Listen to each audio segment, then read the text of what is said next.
Kalau Bapak nggak bisa berhenti ngerokok, minimal Bapak rutin cek 2 tahun sekali. Coba Dokter Jaka, kira-kira apa yang perlu teman-teman ketahui tentang gejala-gejala awal dari kanker paru ini? Nah,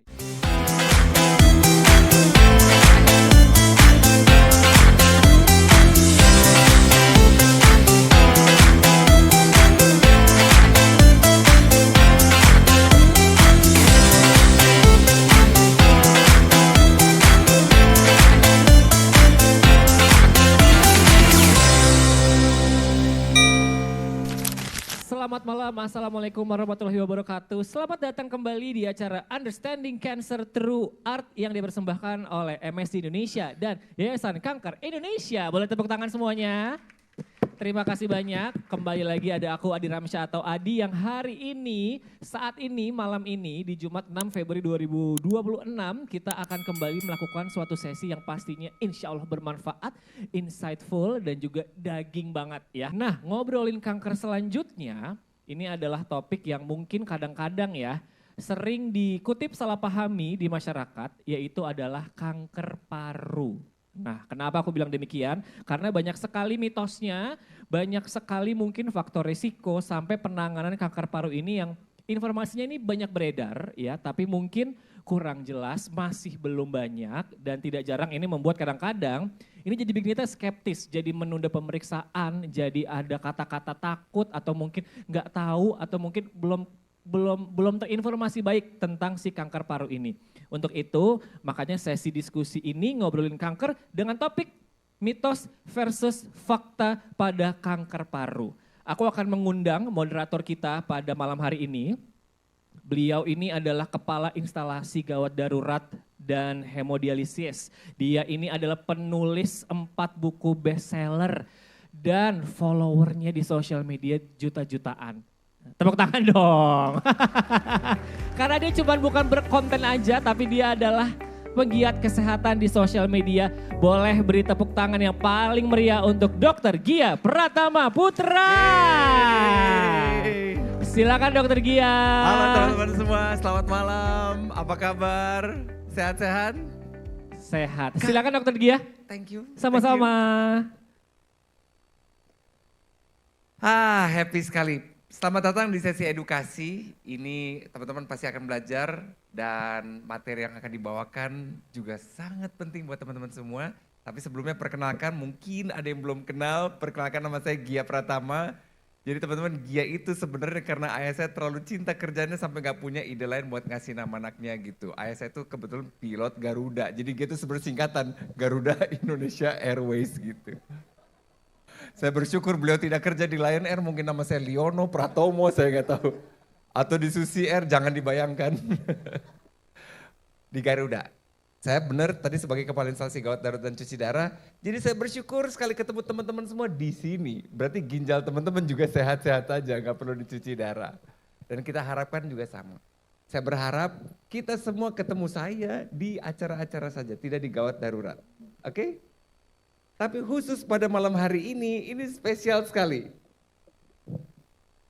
Karena kita akan ngobrolin kanker, ini kita akan bahas mitos dan fakta tentang kanker paru-paru. Coba, tahun 2023 saja, itu kan baru 2 tahun yang lalu ya, dari Kementerian Kesehatan bilang bahwa angka kasus baru kanker paru tembus 34.000 kasus. Dan kasus itu, angka itu adalah manusia itu kan berarti punya anak, punya orang tua ya, punya adik, punya kakak. Yang akhirnya harus jadi caregiver, 34.000 itu besar sekali. Udah gitu, 2022 aja itu sudah menetapkan bahwa kanker paru itu udah jadi juara 2 setelah kanker payudara. Tapi juara 1 buat penyebab kematiannya. Jadi penyebab kematian kanker itu juaranya nomor 1-nya adalah paru-paru. Sayangnya ada banyak mitos di masyarakat yang akhirnya bikin tentang kanker paru ini ya, yang bikin penanganannya jadi terlambat gitu, jadi ragu, bener gak ya, karena keraguan-raguan itu sebenarnya musuh dari keselamatan. Nah kenapa bisa sampai ragu? Ya karena beredarnya macam-macam, informasi keliru itu yang akhirnya bikin masyarakat jadi tidak mudah terdiagnosis dari fase-fase awal. Padahal betapa kontrasnya penanganan di fase awal dengan penanganan fase stadium 4 gitu misalkan. Padahal di saat yang sama kemajuan dunia medis saat ini sudah membawa benar-benar terapi yang dahsyat-dahsyat. Nah untuk bicara tentang kanker paru ini teman-teman beruntung sekali kita kedatangan narasumber yang luar biasa. Beliau adalah dokter, spesialis paru, konsultannya onkologi paru, jadi khusus kanker paru gitu. Dan kebetulan sepupu saya sendiri. Saya panggil ke depan Dr. Jaka Pradipta.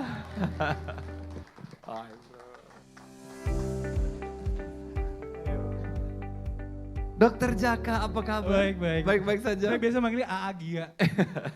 Cuma sekarang manggilnya jadi Dokter Gia ya. Iya. Oke, malam Bapak Ibu semua, sehat semua ya, semoga ya. Ini Dokter Jaka, udah pada follow belum Jaka Pradipta? Yes, asik. Dokter Jaka silakan duduk. Silakan. Kita akan berbicara santai ya tentang, ini udah banyak pertanyaan. Nanti teman-teman juga boleh langsung nanya. Tapi saya dulu ya, Dok, kalau kita bahas tentang kanker, banyak mungkin yang belum sadar apa bedanya sel normal dan sel kanker. Kita punya 37 triliun lebih sel, itu yang normal. Berarti kita punya bahan baku 37 triliun sel untuk menjadi kanker ya Dok? Bener gak? Nah sekarang apa yang membedakan dua itu dan kenapa bisa berubah dari yang santai-santai gini tiba-tiba jadi rebel gini gitu? Ya, Tergia terima kasih. Semoga kita semua dalam keadaan sehat dan gak ada keluarga kita juga yang sakit. Dan semoga acara malam hari ini bermanfaat dan kita bisa sharing ke lingkungan kita ya. Jadi sel kanker itu adalah sel yang abnormal. Basically itu Bapak Ibu. Karena sel yang normal itu harusnya ketika dia membelah dan ketika dia rusak, dia akan kita hancurkan sendiri, dia akan mati. Tapi ternyata setiap harinya, bahkan setiap menitnya, sebenarnya tubuh kita tuh ada kankernya. Setiap menitnya, bahkan dari usia muda itu sebenarnya sudah ada. Tapi alhamdulillah Allah kasih kita pasukan, immunity, kemampuan untuk menghancurkan sel-sel itu. Gitu. Nah sehingga sebenarnya itu salah satu bentuk kita bersyukur ya, artinya di setiap harinya ini tubuh kita bekerja baik. Tapi ketika ada sesuatu kondisi, error yang tidak terselesaikan, di mana gas sama remnya ini nggak benar, karena tubuh kita tuh selalu kalau gas dia membelah, kalau rem dia kita stop. Nah ini error nih Dokter Gia. Ya. Nah itulah yang menyebabkan pertumbuhan sel-sel tuh menjadi bertambah sehingga kita sebut tumor. Dan itu adalah sel yang abnormal. Dan ketika kerusakannya itu bahkan bisa sampai menyebar ke organ lain, itu yang kita sebut kanker. Jadi kalau sel rusaknya menolak mati dan gagal dibunuh juga sama pasukan kita itu, berubahlah dia jadi kanker. Dan dia membelah dirinya brutal ya. Brutal. Dan Benar. bisa pindah ke organ tubuh Organ lain. Jadi tergantung, jadi kanker apa tergantung sel mana yang berubah jadi ganas Ya, gitu maksudnya betul. ya. Jadi kalau kita lagi bahas kanker paru berarti sel paru yang berubah jadi ganas. Atau dokter bisa ceritain dulu apa spesifik dari sel paru atau bisa dari tempat lain juga Oke. di paru-paru itu? Mungkin tentang saya kanker juga paru sambil sendiri. kasih lihat ya Iya. slide-nya. Jadi kalau kita bicara kanker paru, artinya kanker yang berasal dari saluran nafas. Jadi sebenarnya utamanya itu bukan parunya. Jadi kalau kita bicara organ pernafasan ya Bapak Ibu, jadi ada pipanya atau bronkusnya dan ada parunya sebagai balonnya. Nah kanker paru itu berasal dari pipanya. Dia tuh rusak, dia itu membelah terus-menerus sehingga menjadi kanker. Dan asalnya harus dari saluran nafas. Nah berbeda dengan kalau misalnya pasien kanker payudara, kemudian dia menyebar ke paru, artinya itu sebenarnya adalah sel kanker payudara yang menyebar ke paru. Jadi kita sebutnya metastasis. Jadi kalau kanker paru artinya dia berasal dari paru. Tapi kalau misalnya metastasis atau penyebaran, dia bukan kanker paru, tapi dia sel dari payudara yang pindah ke paru. Masalahnya, hampir semua kanker nyebar ke paru.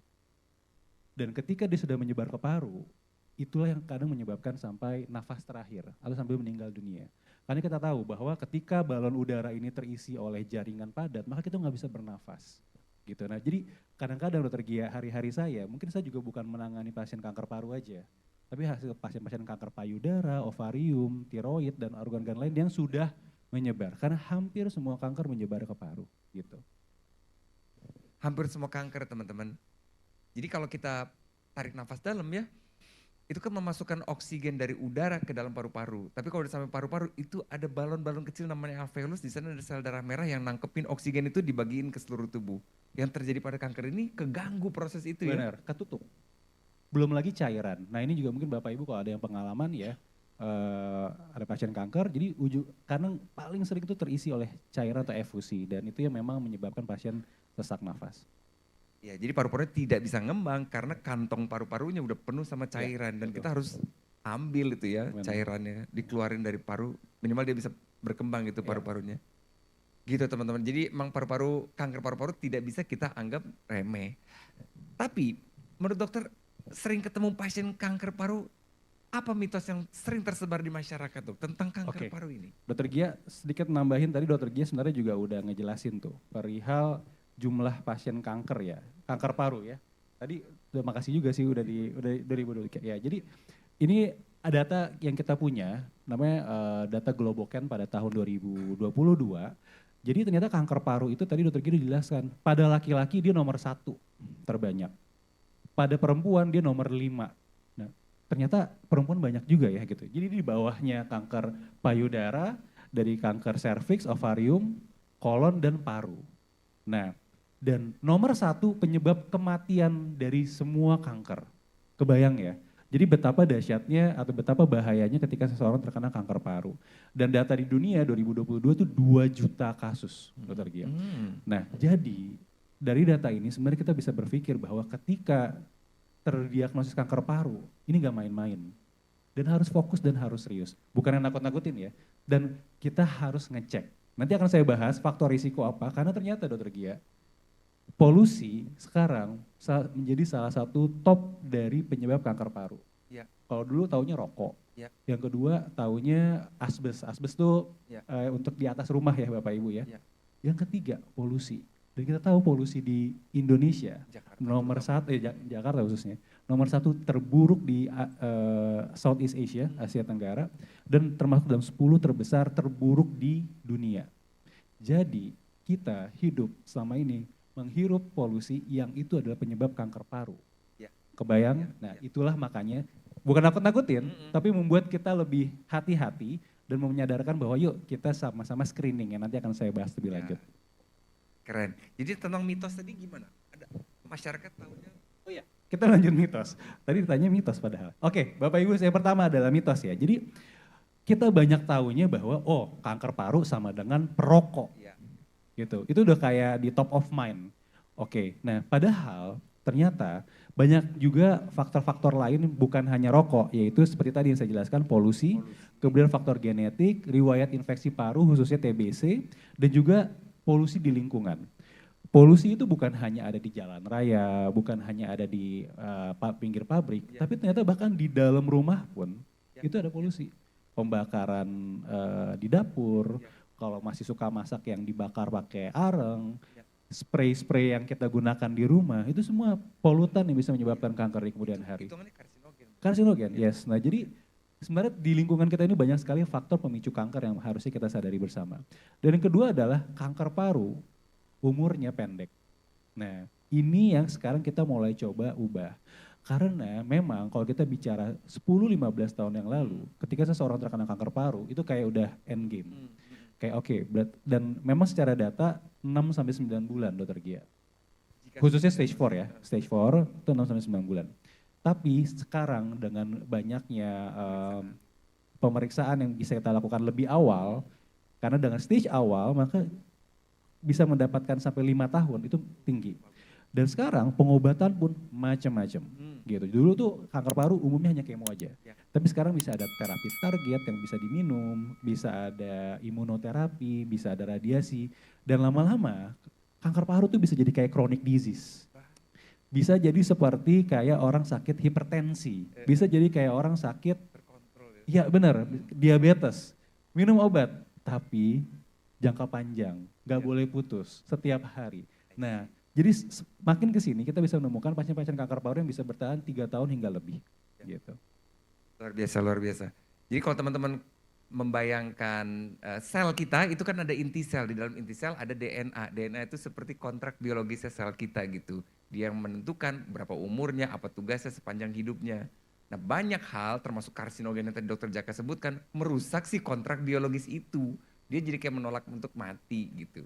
Nah kalau terjadi pada kanker pada paru-paru ya dia jadinya kanker paru-paru gitu. Tapi senangnya deteksi dininya sekarang jauh lebih baik. Memang kalau udah stadium 4 berat.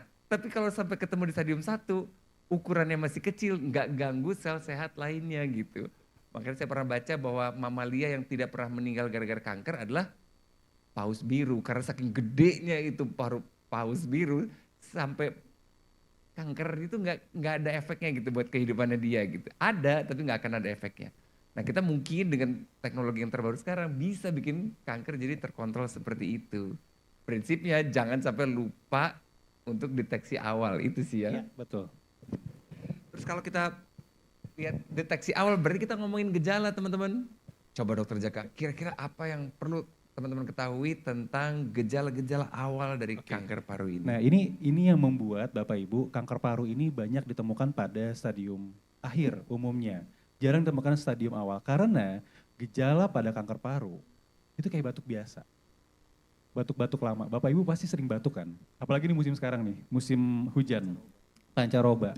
November sampai Maret itu isi semua orang batuk. Nah terkadang kita selalu menyepelekan batuk ini. Kita anggap oh ini batuk alergi, batuk biasa, seperti oh saya punya asma. Apalagi smoker. Orang yang merokok umumnya tiap pagi kan ngerokok. Terus dia bilang saya biasa aja, ini namanya juga ngerokok, pasti batuk, dahaknya banyak.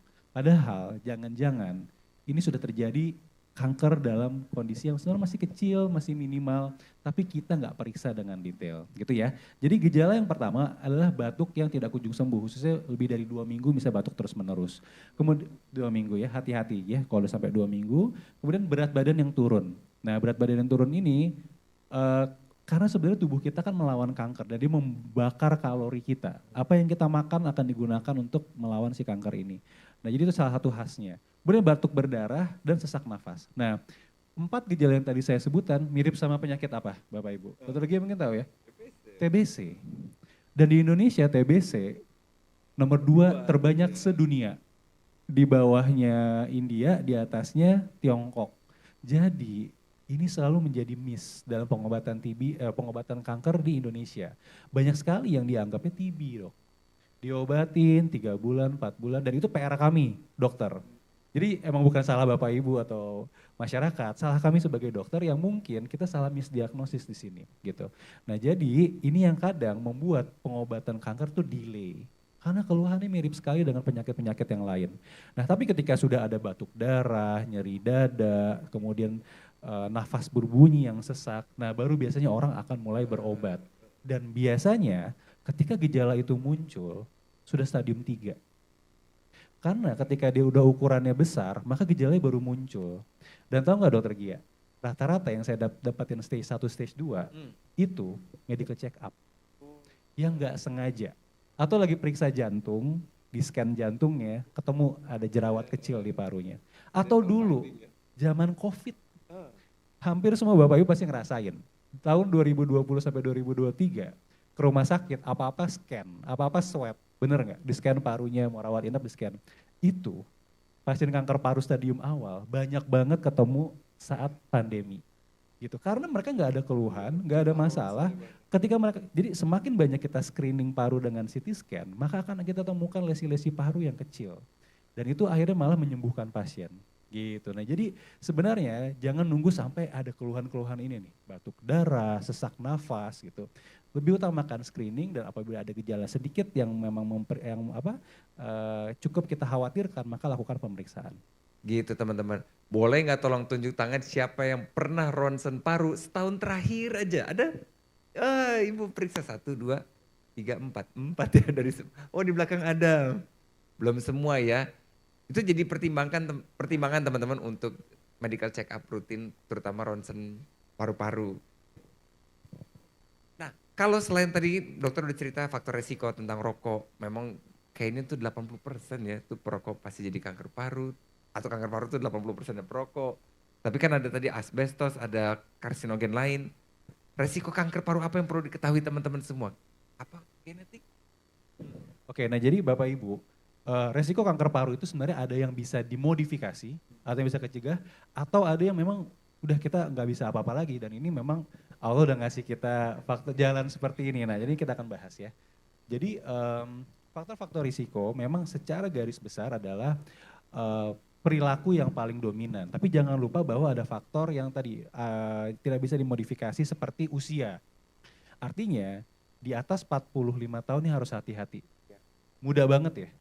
45 tuh muda banget gak sih Bapak Ibu? Iya. Kita ngerasa 45, 47 itu kan masih muda ya. Tapi sebenarnya kanker paru itu udah mulai bisa muncul di atas 45 tahun. Kenapa? Karena orang Indonesia ngerokoknya dari remaja. Jadi kanker itu mulai bisa muncul ketika orang khususnya 20 sampai 30 tahun setelah dia merokok. Khususnya apabila dia merokok satu pack sehari atau satu bungkus sehari. Nah 30 tahun itu resiko kankernya sudah naiknya tinggi sekali. Makanya kalau dia merokok dari usia 15, usia 45 itu udah harus screening rutin gitu. Dan saya selalu bilang, kalau Bapak nggak bisa berhenti ngerokok, minimal Bapak rutin cek 2 tahun sekali. Daripada Bapak udah ngerokok, berhenti nggak bisa, terus acuh. Gitu ya, jadi tadi usia 45 tahun ke atas hati-hati. Yang kedua laki-laki lebih tinggi dibandingkan perempuan, meskipun nanti akan kita bahas juga ternyata perempuan kasusnya banyak. Kemudian juga ras Asia, nah ini hati-hati Bapak Ibu karena nenek moyang kita nih, orang Indonesia, bakat kankernya luar biasa. Dan ini berpengaruh sama estrogen juga. Jadi makanya kanker payudara, kanker paru di orang Indonesia itu tinggi. Bahkan gak ngerokok gitu ya. Jadi ini yang pembeda sama orang Eropa sama orang Amerika. Kemudian nih faktor genetik, riwayat kanker dalam keluarga. Nah ini tinggi banget. Dokter Gia, saya sebagai dokter juga sebagai caregiver. Mungkin nanti saya akan sharing juga karena ibu saya meninggal karena kanker paru. Iya, jadi Dan sangat personal. Sangat personal. Itu. Dan alasan saya jadi dokter kanker paru adalah karena ibu saya meninggal karena kanker paru. Dan saya adalah orang dengan riwayat kanker yang sangat tinggi. Karena ibu saya seorang beresiko tinggi. Termasuk nenek saya, tante-tante saya, itu semua banyak sekali yang kanker. Nah jadi ini pengingat saya, artinya setiap saya praktek, saya harus mengingat bahwa diri saya ini ada resiko. Dan saya harus rutin cek gitu. Nah ini yang kesadaran kita bahwa kalau misalnya kita ada riwayat kanker, jangan malah takut, jangan malah parno. Tapi malah yuk hadapin, periksa. Karena ketika kita udah dapat kecil aja, itu bisa menyelesaikan semuanya gitu. Dengan kita tata laksana yang baik. Jadi jangan malah, aduh ada keluhan nih, nanti deh parno nih takut kanker, jangan. Periksa, dengan kita periksa lebih dini maka akan lebih bagus. Kemudian faktor perilaku, nah ini yang sangat bisa kita modifikasi yaitu merokok. Data semua jurnal udah puluhan tahun bilang merokok itu penyebab kanker paru yang paling utama. Dan sekarang semua berubah menjadi apa? Vape. Menjadi heated tobacco, saya nggak nyebut merek ya, heated tobacco atau rokok yang dipanaskan yang kadang di coffee shop tuh orang bisa pakai di dalam ruangan. Dan itu sama aja. Semua bahan-bahan yang ada di dalam alat-alat itu semua bisa menimbulkan kerusakan pada paru dan menyebabkan kanker. Gitu. Jadi itu poin. Dan yang lain adalah faktor lingkungan. Nah ini, radon. Radon itu dia ada di tanah. Jadi kalau Bapak Ibu rumahnya ada yang tanahnya nggak tertutup ubin, itu beresiko menjadi kanker paru. Kemudian paparan kimia berbahaya, biasanya yang pekerja-pekerja di pabrik seperti itu. Kemudian radiasi, misalnya pasien kanker payudara yang menerima radiasi di area payudara, maka dia beresiko kanker paru juga. Dan itu banyak pasien saya yang double cancer, cukup banyak. Kemudian polusi udara, nah ini yang saya bilang. Particulate matter 2.5. Jakarta, Jabodetabek itu luar biasa. Dan ternyata itu sudah menjadi salah satu penyebab kanker nomor 1 di dunia dari WHO sekarang saat ini. Dan lainnya adalah second hand smoker, perokok pasif, dan infeksi itu TBC. Nah jangan panik juga, oh TBC pasti kanker, enggak. Jadi biasanya gini, ketika kita terkena TBC, biasanya ada scar, ada koreng yang tersisa di paru kita. Nah itu beresiko di kemudian hari bisa menjadi cikal bakal kanker. Gitu ya teman-teman, jadi banyak sekali faktor resikonya ini. Dan kita di Indonesia hidup di negara juara 1 untuk laki-lakinya, jumlah perokok laki-lakinya terbanyak di muka bumi. Jadi 71% laki-laki Indonesia merokok. Bahkan negara lain nggak setinggi itu gitu. Dewasa, laki-laki dewasa 70%. Dan laki-laki kan 140 juta, wah besar sekali ya. Jadi kita benar-benar punya faktor risiko yang luar biasa. Dok, kalau gitu nih, perokok pasif dok. Karena seorang perokok udah pasti punya istri, punya anak. Itu gimana dok? Nah jadi ini yang menjadi isu kita. Karena rokok itu bukan masalah bagi yang rokok aja. Tapi dia bisa bermasalah bagi pasangannya, bagi temannya, bagi anak-anaknya. Kenapa? Kanker semakin lama makin muda. Pasien saya bahkan kanker paru itu di 30 tahun udah banyak. Bahkan ada yang sampai hampir belasan tahun, hampir 20 tahun tuh ada. Artinya mutasi dan kerusakan parunya itu kan udah dari awal, dari usia muda udah terpapar. Nah jadi bayangin anak-anak kita hidup di Jakarta, di Jabodetabek dengan kondisi polusi yang tinggi. Ditambah lagi anggota keluarganya ada yang ngerokok. Hari-hari dia hisap itu asap rokok, artinya di usia 20-30 itu udah bisa menjadi risiko. Meskipun dia nggak ngerokok. Dan yang bahaya adalah juga third hand smoker. Jadi kalau second hand Bapak Ibu, second hand itu misalnya saya ngebakar, saya yang ngisep, tapi kan ada asapnya. Nah asapnya ini dihisap sama dokter Gia. Itu namanya second hand smoker atau perokok pasif. Nah yang bahaya juga adalah third hand smoker. Saya bakar di sini, asapnya nempel di meja.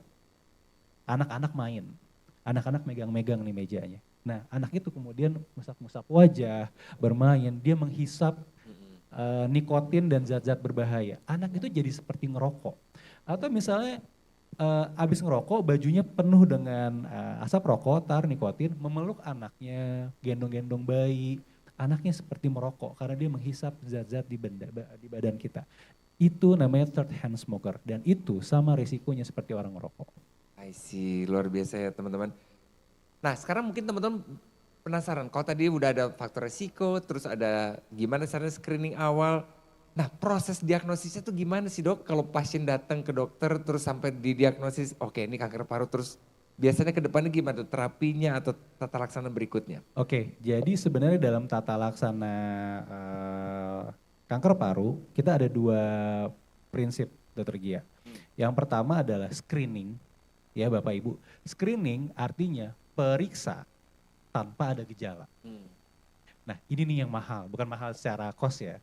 Tetapi rasa ini, keinginan ini yang sangat kita apresiasi. Meriksa tapi nggak ada keluhan.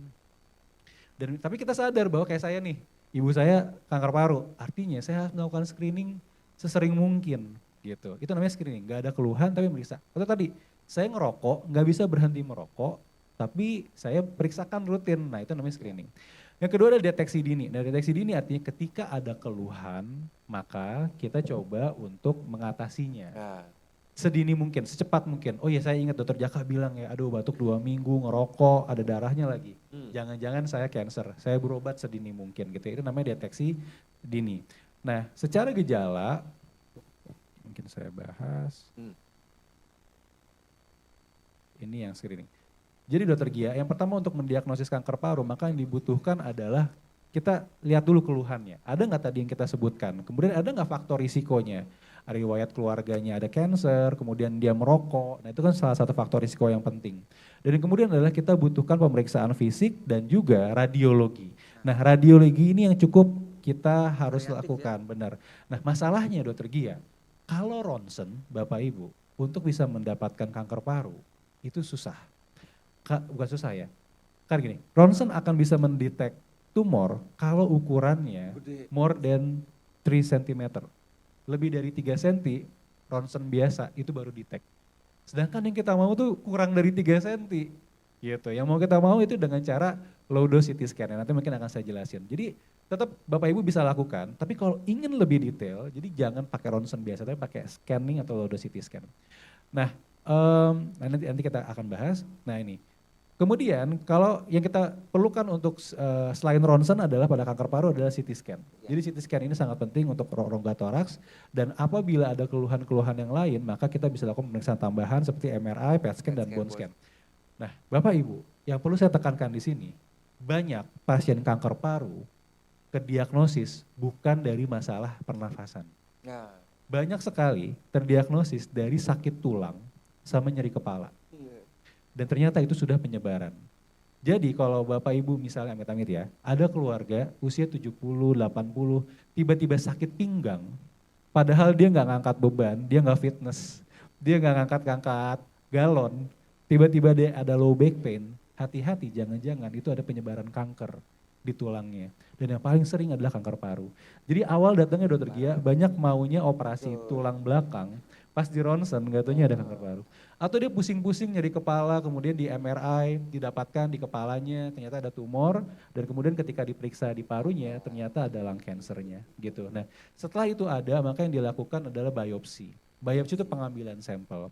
Nah, dan itu kerjaan saya hari-hari, jadi mengambil sampel bisa dengan bronkoskopi atau masuk selang kamera ke saluran nafas ataupun kita bisa tusuk jarum atau transtorakal biopsi. Setelah didapetin kita periksa ini apa jenisnya. Setelah itu kita periksa mutasinya apa. Karena pengobatan itu nanti akan sesuai mutasi. Jadi ada obat A, obat B, obat C tergantung mutasi. Dan itu yang tadi saya bilang, semakin banyak pilihan pengobatan, maka umur pasien biasanya akan lebih panjang. Gitu. Teman-teman tahu nggak bedanya ronsen dengan CT scan? Ronsen itu kan yang sekali foto jebret gitu udah sekali aja dadanya. Kalau CT scan itu teman-teman masuk terus di foto berkali-kali. Jadi per 1 senti foto, per 1 senti foto. Jadi kelihatannya tulang dada kita tuh dipotong per 1 senti gitu. Jadi makanya bisa kelihatan kecil aja kelihatan gitu nanti. Itu CT scan apalagi kalau pakai kontras ya, low dose. Jadi dikasih lagi zat kontras lebih nyala lagi kalau ada masa yang tidak kita inginkan itu. Nah untuk screening kanker paru dokter Gia, kita bisa gunakan namanya low dose CT scan atau CT scan dosis kecil. Nah kenapa dosis kecil? Karena kita juga nggak mau CT scan ini malah membuat radiasinya malah menyebabkan kanker. Maka kita modifikasi 5 kali lebih rendah radiasinya, tapi cukup baik untuk bisa kita dapatkan sel-sel kanker dalam ukuran yang kecil. Dan pada low dose CT scan kita nggak perlu kontras, dan ini sangat cepat banget dokter Gia. Kita datang, kemudian nanti periksa 3-5 menit selesai, itu kelihatan semua kondisi parunya. Bahkan nah itu yang kita harapin adalah kita temukan nodul. Nodul tuh kayak seperti jerawat kecil di paru, ya, yang ukurannya kurang dari 3 cm dan itu adalah cikal bakal kanker. Kalau itu kita dapetin dan kita bisa ambil tumornya dan itu bisa menyembuhkan pasien kanker paru gitu. Dan ini menjadi tantangan karena nah nih, data menunjukkan bahwa 80% pasien kanker paru itu tumbukan sudah di stadium 3 sama 4. Dan ketika kita bisa melakukan tindakan pembedahan lebih awal, maka angka kesembuhannya akan jauh lebih meningkat. Nah ini dia. Jadi ya, peluang hidup bayangin Bapak Ibu ketika kita bisa melakukan screening lebih awal di stadium yang awal, maka angka kesembuhan 65%. Tapi kalau sudah di stadium lanjut maka untuk bisa mencapai 5 tahun tuh hanya 9%. Gitu. Jauh tuh teman-teman 65% sama 9%. Jadi krusial banget kalau ketemu di fase-fase awal ini. Karena angka kesembuhannya tinggi banget dibanding udah stadium lanjut gitu. Jadi stadiumnya mungkin teman-teman perlu tahu kali Dok, ada stadium berapa aja satu? Jadi secara basic benar Ibu, kita jangan langsung 4. Itu yang terakhir, itu yang terakhir. Jadi kan harus. Jadi pada stadium awal, sebenarnya hampir sama dengan kanker lain ya. Stadium awal, stadium 1-2, dia berada di organnya, artinya di saluran nafas atau di paru, dan dia belum ada penyebaran tempat lain. Ketika kita bilang stadium 3, maka dia sudah ada penyebaran di kelenjar getah bening, pada umumnya seperti itu. Dan masih di area dada. Tapi ketika kita bilang stadium 4, maka dia sudah keluar dari rongga dada dan menyebarnya paling sering adalah ke tulang dan otak pada kanker paru. Dan inilah yang banyak sekali ketemunya itu di stadium 3 sama 4 dokter Gia. Yang kita pengen itu di stadium 1-2 dan ketika kita lakukan pembedahan pasien bisa hidup. Dan ketika stadium 3 dan 4 kita udah bicara sembuh lagi.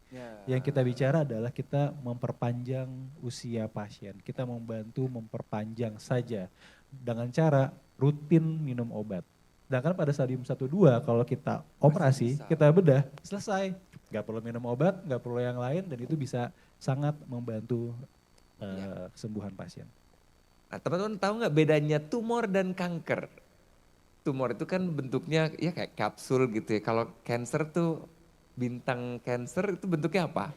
Kepiting, ada kaki-kakinya kan? Nah bentuknya kayak gitu kanker itu emang dia menjalar gitu, ada punya kaki-kaki yang bisa nancep di sekitarnya, jadi nggak bisa digerakin juga. Nah itu yang kaki-kakinya itu kalau diambil cuma badannya doang, si kakinya masih bisa nyebar gitu. Itu bikin sedih di kanker itu. Terus kalau berdasarkan pengalaman klinis dokter Dok, kira-kira dukungan apa yang bisa diberikan oleh keluarga kepada para penderita ini? Ya, jadi Bapak Ibu sekalian, support kita pada pasien kanker tuh sangat penting gitu ya. Apalagi kalau misalnya ada anggota keluarga kita khususnya atau pasangan kita yang memang terkena kanker. Karena itu bahkan yang mungkin lebih diperlukan dibandingkan obat-obatan yang kita berikan pada pasien. Apalagi khususnya di fase-fase awal ya. Ketika seseorang terdiagnosis kanker itu pukulannya luar biasa. Jadi butuh kesabarannya sangat tinggi ketika seseorang itu awal terdiagnosis dan disitulah peran kita sebagai teman, sebagai keluarga, sebagai support system. Begitu juga pengalaman ibu saya Ya, waktu betul. dulu gitu dan saya nggak percaya bahwa kok bisa gitu ya, kok bisa. Dan itu, oh ya tadi saya sempat belum jelaskan Dr. Gia bahwa perempuan ras Asia itu tidak merokok, itu kanker parunya tinggi. Saya ulang ya Bapak Ibu ya, perempuan ras Asia tidak merokok, itu resiko kanker parunya tinggi. Bisa dilihat dari data di Singapura. Di Singapura nggak ada yang nge-vape, nggak ada yang ngerokok, semua di-ban. Tapi angka kanker parunya khususnya perempuan tuh tinggi. Jangan nyalahin nenek moyang kita, tapi salahin aja sih. Karena sebenarnya Genetiknya kuat dan banget ini ya. di Amerika dan Eropa tuh nggak kayak gitu. Ya, gitu. ya, Jadi ini betul, memang, betul. nah ini yang kadang membuat kita sebagai pasien dan keluarga nggak terima. Dia nggak ngerokok, Ya, kok ya, bisa gitu. ya. Dan kadang-kadang nyalain ke dokternya, Ya. saya yang disalahin. Why, Salah nih, why, salah kali lu nggak mungkin gitu. Ya. Mama tuh nggak ngerokok, papa juga nggak ngerokok, kok bisa gitu. Nah ini yang susah sekali saya jawab awalnya. Tapi ternyata setelah studi-studi banyak, ternyata pada perempuan yang tadi saya bilang ras Asia tidak merokok, Genetik, ya.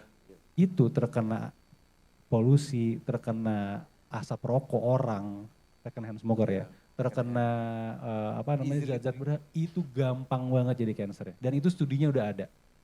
Oke, jadi nggak ngerokok pun bisa, tapi terpapar zat-zat tersebut tuh jadi lebih sering jadi. Nah, makanya di sini peran kita semua tadi sebelum bukan hanya pasien yang sakit, tapi juga mengingatkan ketika ada keluarga kita yang masih ngerokok, yang susah berhenti, kita edukasi. Gitu teman-teman, luar biasa. Berikan aplaus buat Dokter Jaka. Penjelasannya luar biasa. Ini kita terburu-buru waktu. Kok cepet banget rasanya kayak baru mulai ya, cuma udah mau selesai. Jadi saya mau ini kesimpulan saja. Jadi teman-teman kanker paru sering terdeteksi pada stadium lanjut karena memang gejalanya tidak khas. Deteksi dini awal membantu sekali meningkatkan hasil penanganan. 2, jika ada batuk yang menetap lebih dari 2 minggu, ada nyeri sesak nafas, nyeri dada, penurunan berat badan tanpa sebab, ayo periksa.